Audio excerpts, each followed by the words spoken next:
My name is Joshua Ross, and welcome to the Entrepreneurship at DU podcast. I'm a person that wanted to create things, build things, right? I'm an engineer, and I don't want to just do theoretical research or research just for the sake of having publications. I want to have an impact on people's life. On this episode, I sit down with Mohammad Mahoor, a professor at DU's Ritchie School of Engineering and Computer Science.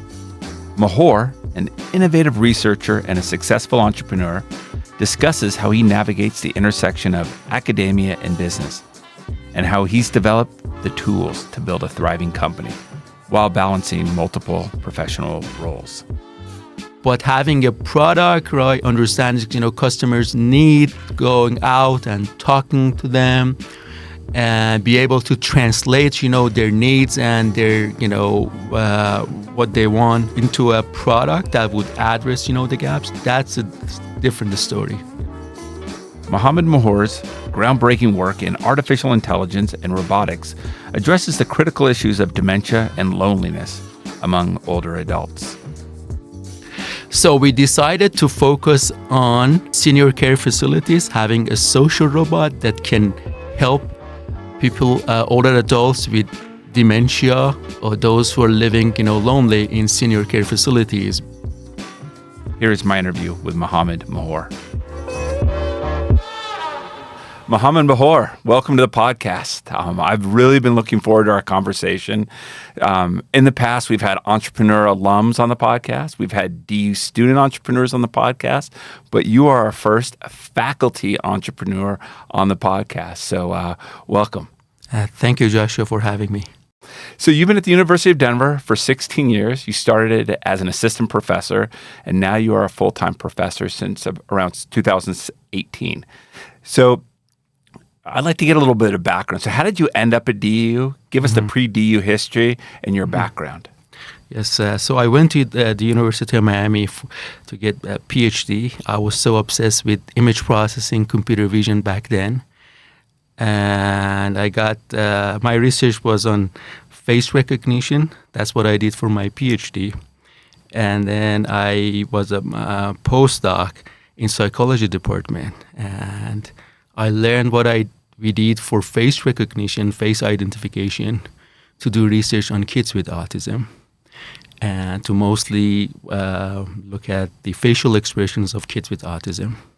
And after I did my postdoctoral training, I was looking for a job, and I really love research and teaching.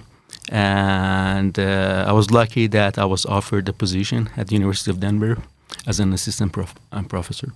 Although I wanted to join Microsoft and also some startup companies, that they gave me an offer, but I think I was lucky that, I could join DU.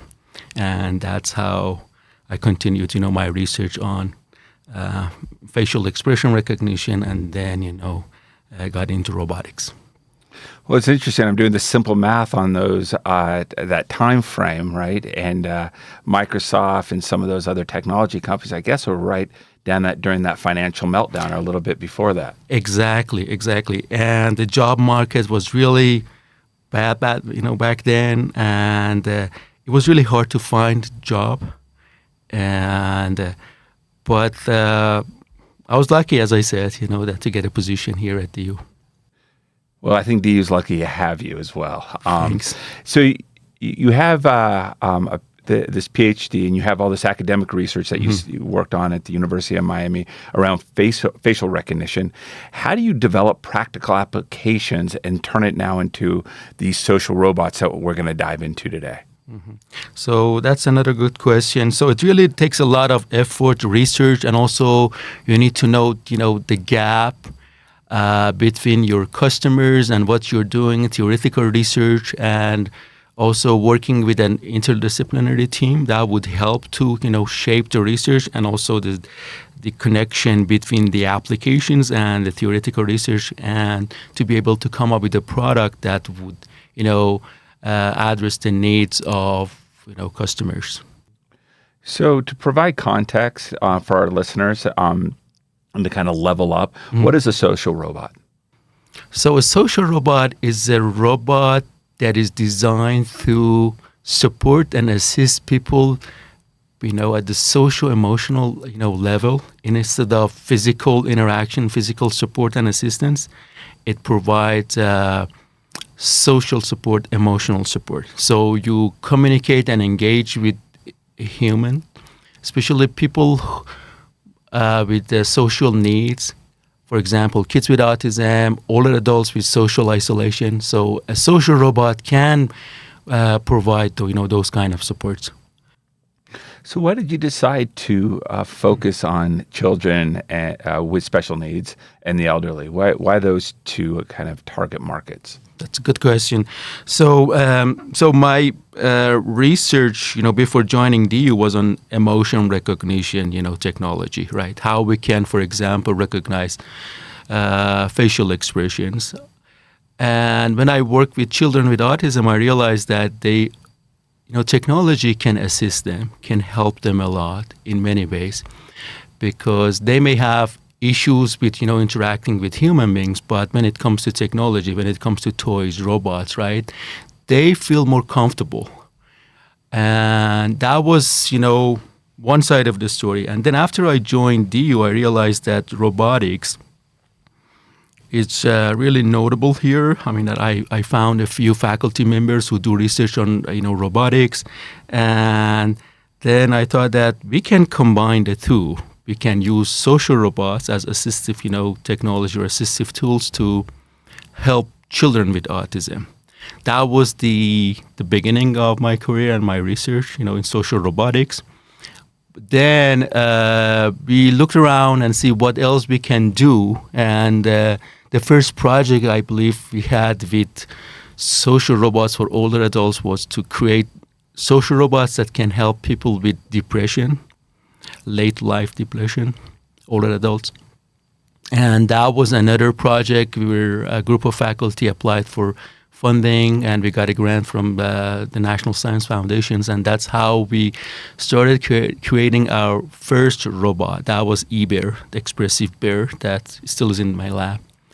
And that's how, we, my research actually, social robotics actually started. So are you saying that your research helped drive these two different target markets? Was it because of the need for this social interaction, but there's such a large need of the number of the elderly population that we see growing and the number of these children with special needs? Actually, it's both. The number of, for example, children with autism or older adults with dementia or depression, and also the lack of, caregivers, care providers that can help, or therapists, when it comes to depression. That's, all of them help, or were the motivation to, provide solution like social robotics, right, to address the needs. So have you always been an entrepreneur? I listen to different podcasts and I hear interviews and I read articles about different entrepreneurs, and Mark Cuban was selling trash bags door to door when he was a kid, and subsequently had other types of businesses. Was that who you were, or did something around your background, electrical and computer engineer, shape your approach to entrepreneurship and innovation? I always wanted to be an entrepreneur.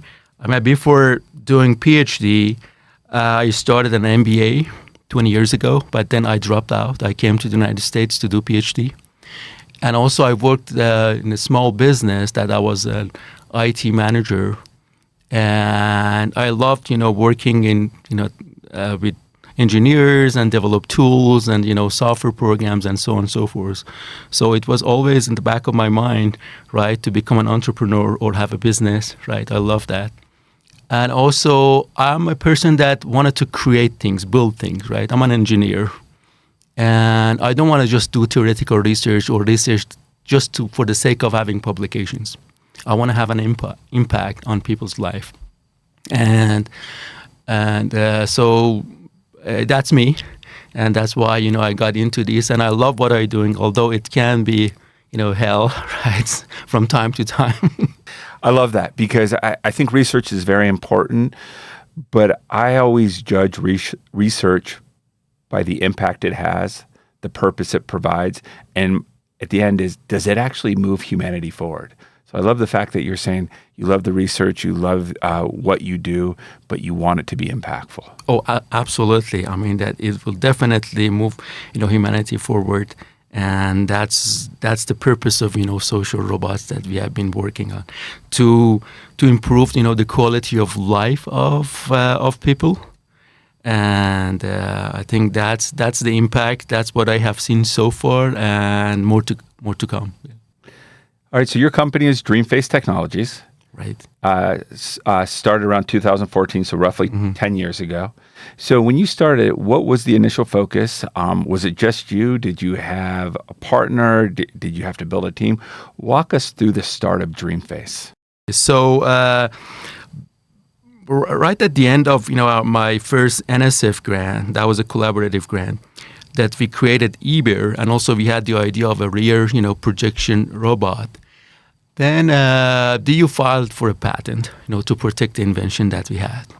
And at the same time, I applied for another NSF grant. That was iCore. It's like a boot camp that, that teach you how to have a startup company, what are the elements of having a startup company, and how to do customer discovery, customer identification, business, model development, and so on and so forth.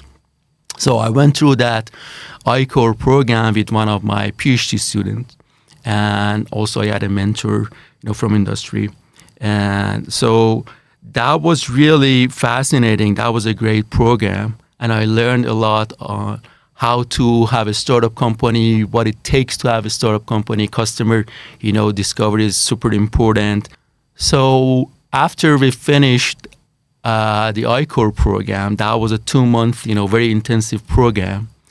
And at the end of the day, we tested our hypothesis whether having a social robot can as a product, can build a business, based on that. And back then we had 7 different customer segments in mind. We tested our hypothesis that which one can, be the right target, market. So for example, a social robot can be used as a concierge, as a receptionist in hotel.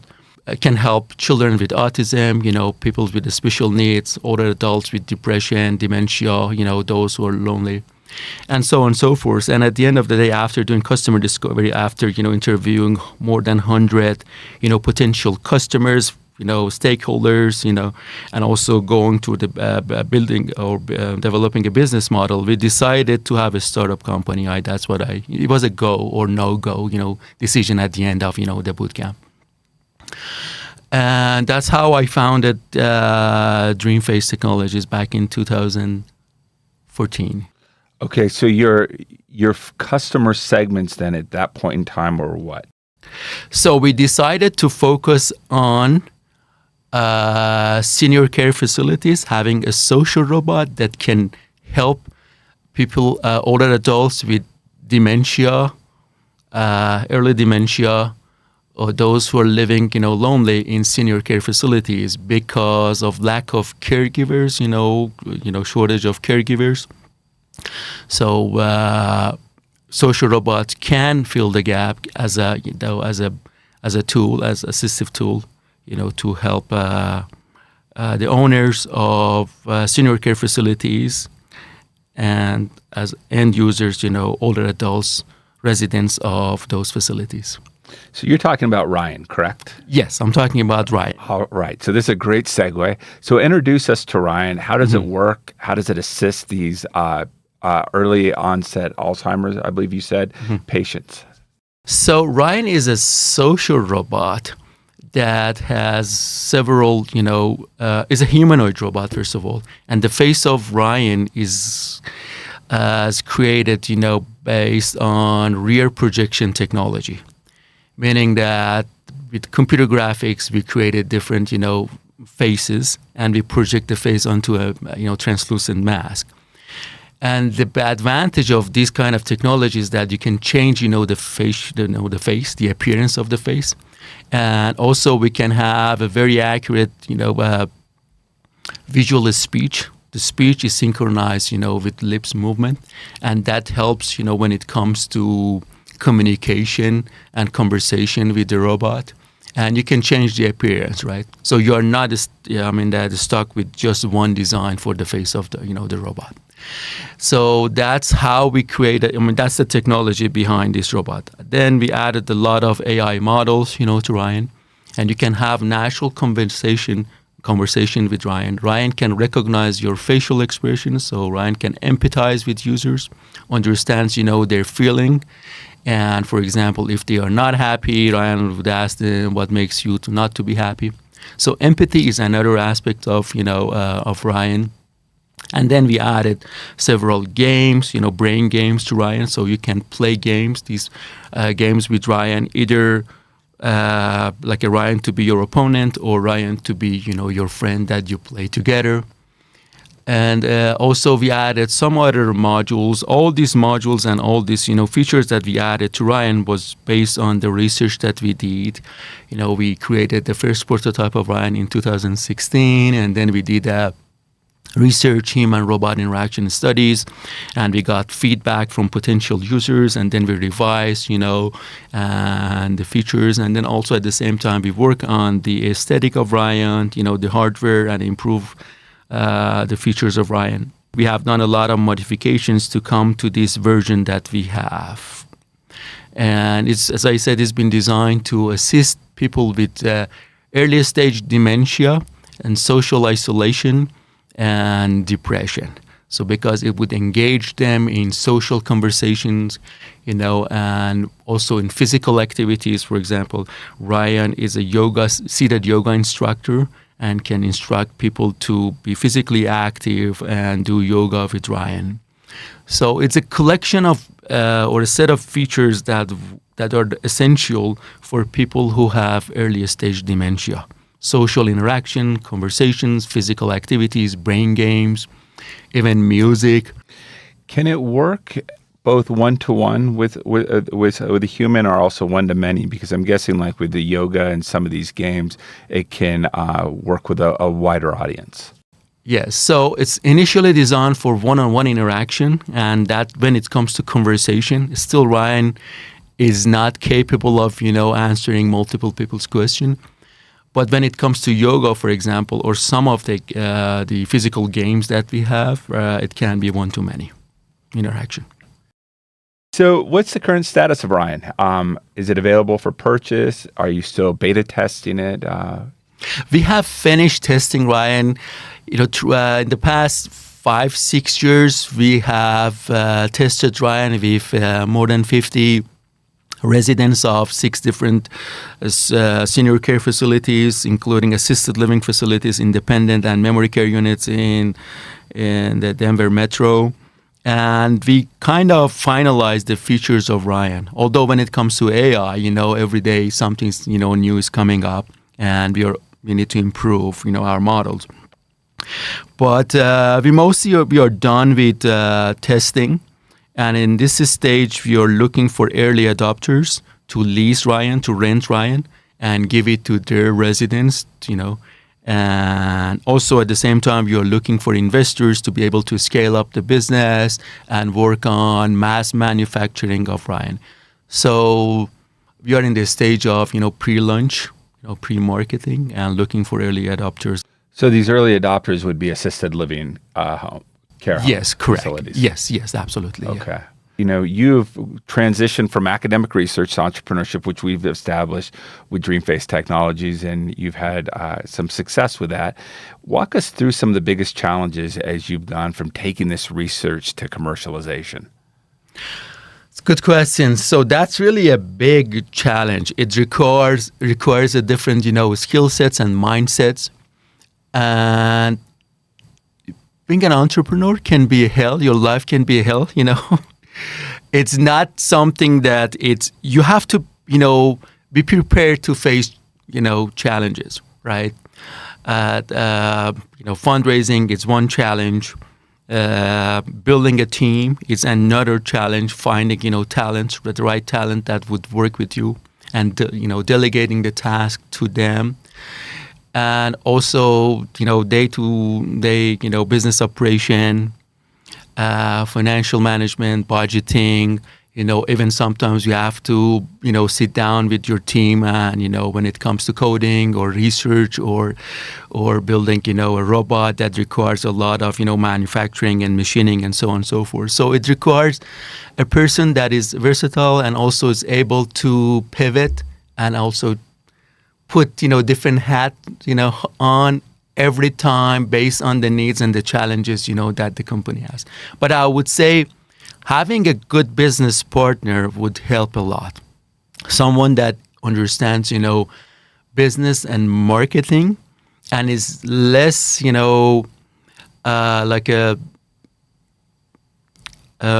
involved in, research and technical development. I think it's better to decouple these two to some extent. But although, the business person should understand, technology to some extent and vice versa, but it's better to separate, these two tasks. I mean, that's what makes a great partnership, right? Is partners with the same values, and same work ethic, but very different skill sets. Absolutely. Understanding what each others do and respect that, but can go off and do things that the other partner can't do. Otherwise, you have to go out and hire that person. Yeah, so it's better, to have, identify that partner from, day one and do it together, other than getting to a point and then finding, a business partner. So you want someone who has a skin in the game from, day one, early on, right? Other than bringing someone on board to help you. Although that's possible, I've seen, some businesses who have done that. But I think the chance of success is higher if you have a business partner that can, that can complement you, along the way. Yeah, that's very true. Because also being an entrepreneur can be incredibly lonely, and having someone to talk to about it and empathize and absolutely share the ups and downs. I completely understand that. You talked about wearing multiple hats, and you were talking about it within the business, but you also do it as a professor, researcher, entrepreneurship, innovator. Mm-hmm. How do you balance all these roles? Because you can't clone yourself yet. Absolutely. That's a very good question. From time to time, either I took a leave of absence or I was on sabbatical, right, 2 times, and to, be able to, work full-time or, part-time. More than 51% of my time is spent at my company. It's very challenging. It's really challenging and requires a lot of, dedication and time commitment. I would not recommend it, for, to everyone to do that, what I did. And if time goes back, I learned a lot. And if time goes back, I would eventually do it slightly, differently. And yeah, but I would be happy to share my experiences, with faculty who wanted to do this, right? And I have some, recommendations, advices. And indeed, I gave a presentation a couple of years ago to, there was an NSF, workshop meeting. And as a faculty who did, have a startup company, I talked about, the challenges, the issues that you may face and when to do it, when not to do it. Based on my experience, I'm happy to give a presentation and talk about that, or at least, mention a few of, the challenges. I think that's a great idea, and I'm going to put a pin in that one and reach out to you on that, because I think a lot of faculty, not only here at the University of Denver, but around the state of Colorado, would get a lot of value in it, out of it, especially where you are with your company and what you have gone through. So this next question I've been really excited about asking for your answer, because it's something that I've been very curious about. So you live in this academia world, right? Mm-hmm. But you also had to go to industry to develop Ryan and get the product out, and both of your social robots out into the world. You also work with these not-for-profit organizations for funding and for grants as well. How does a collaboration work amongst, industry, academia, not-for-profit, and has it helped you? And what have been some of the challenges? Yeah. So first of all, the research that I'm doing is interdisciplinary. So I work, is a team effort.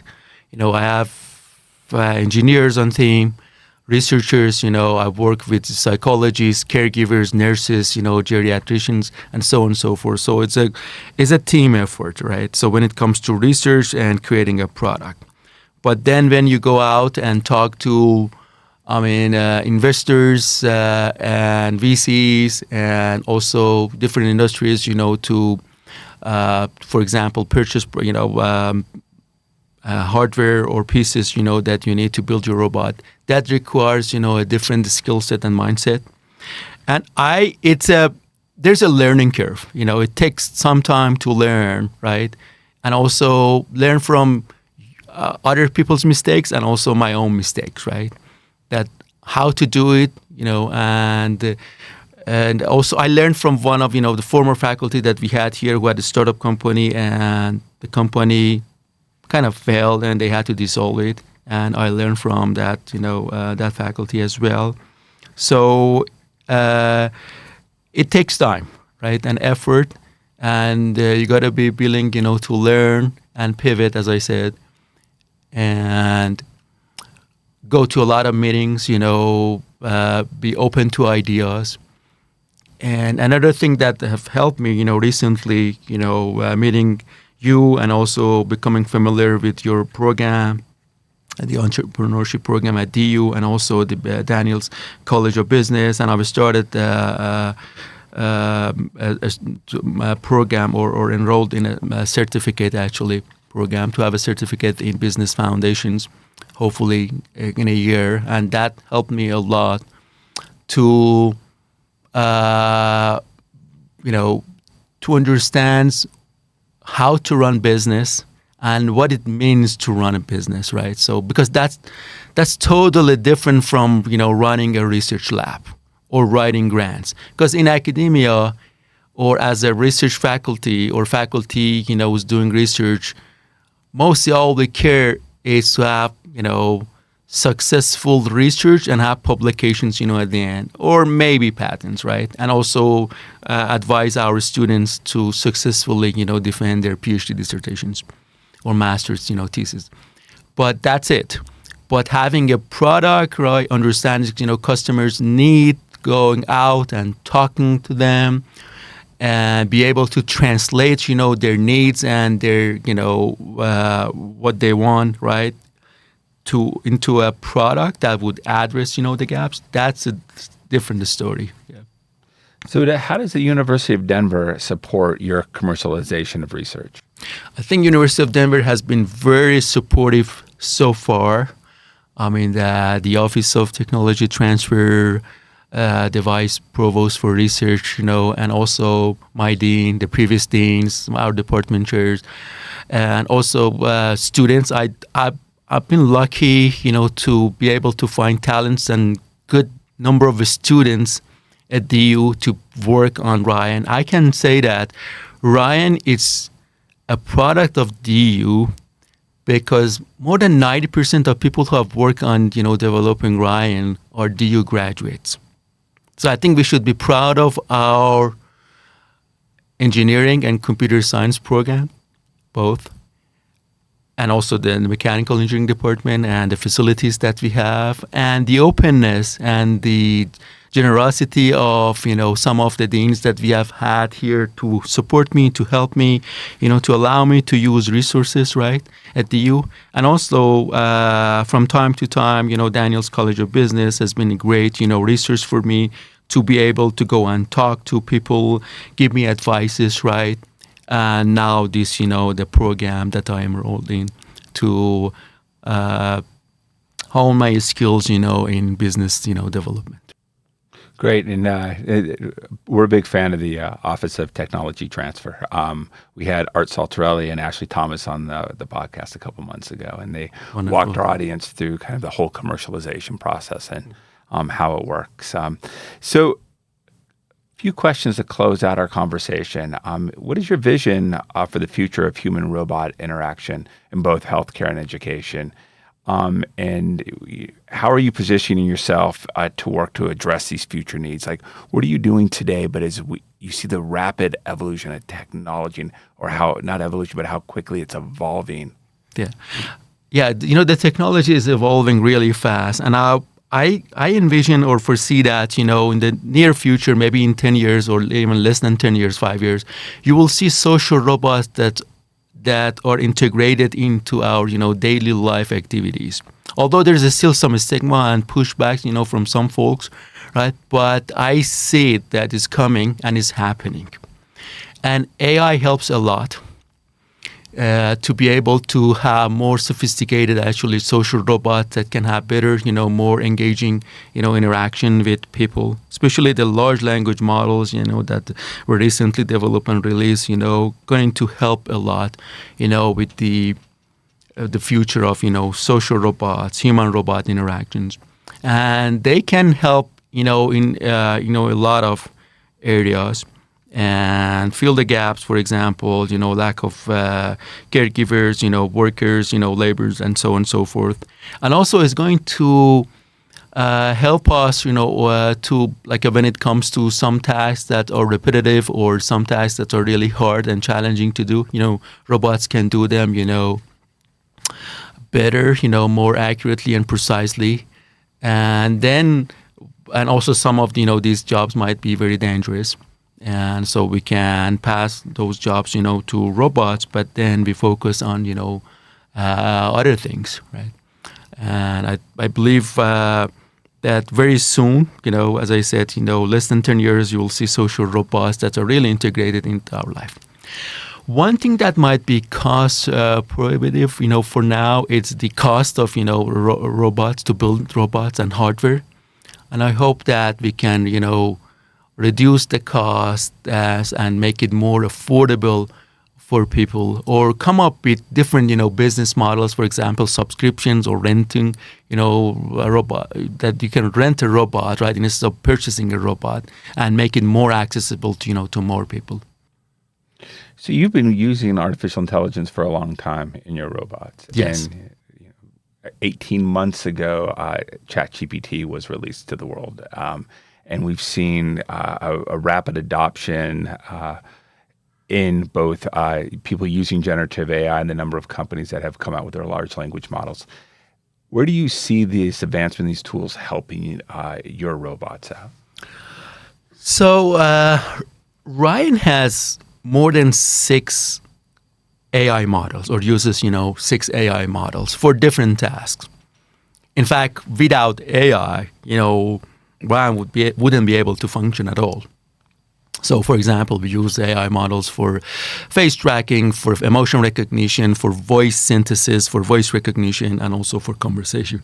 And even some of the games that we have, they use AI models as well. So we have been using, even before the release of, ChatGPT, we use a large language model from Meta, that is integrated into Ryan for conversation with older adults. But these new models that are, larger, more sophisticated, and they have more parameters that help to have more engaging conversations, with users. And also, these models are going to be mostly multimodal, the new coming models. For example, GPT-4o, which O stands for Omni. It's a vision and language model. We call it foundation models. And I believe that these models are going to even, help Ryan to do, to be better, in a sense that Ryan, for example, understands the environment, understands, where Ryan is, or where different objects are, left or put. And then Ryan can remind people, about where they live or what they have done in the past. So I believe significantly these models, AI models, can help, to advance Ryan and social robotics and human-robot interaction in general. Does Ryan get smarter the more Ryan interacts with humans, not just through supervised learning, but actually just one-to-one interaction with, let's say, a patient? Yes. So Ryan has the memory. Maybe it's a short-term memory, but we can set a parameter to say that, you can learn, the past 5 conversations or remember, or 10 past conversations. So it does kind of have a memory. And also Ryan is personalized, meaning that every individual has, has an account, an ID, and a card. So when you log into Ryan, then Ryan knows that that's you, right? And the conversation, it's kind of personalized. And also it's your robot. Ryan knows your name, your favorite, topics, even songs, and so on and so forth. So to that extent, yes, Ryan, learns and memorizes, the past interactions. And that would help, when it comes to a more engaging and natural communication conversations, with the robot. And I would have to assume that's only going to get better over time as Ryan learns, gets to know the person with whom they're interacting with. Yes, absolutely. And we think, we are going to add one of these, recently released large language models to Ryan, and that would help. For example, we would like to add a cognitive behavioral therapy to Ryan that would help with anxiety and depression therapy. And I think a large language model that knows you in terms of your of what makes you to be, anxious or have depression, and what is going on in your life, right? That would help a lot. So my final question for you today is: what advice do you offer young researchers? Think back to your time at Miami as you're looking at taking this research and looking at commercial opportunities, how to translate that work into innovative, real world applications.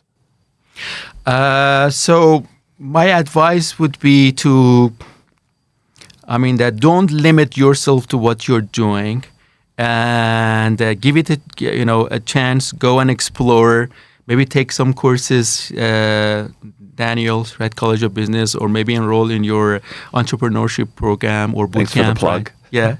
And so to be curious, right, and read maybe 1 or 2 books, listen to podcasts, right, and see what it takes to be an entrepreneur, right, and what are the pieces and the elements, right, and that are essential for being an entrepreneur.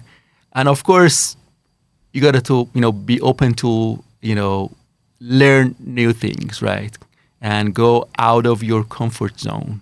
As I said, it can be, your life can be hell, right, and you have to deal with so many challenges, right, and be busy all the time.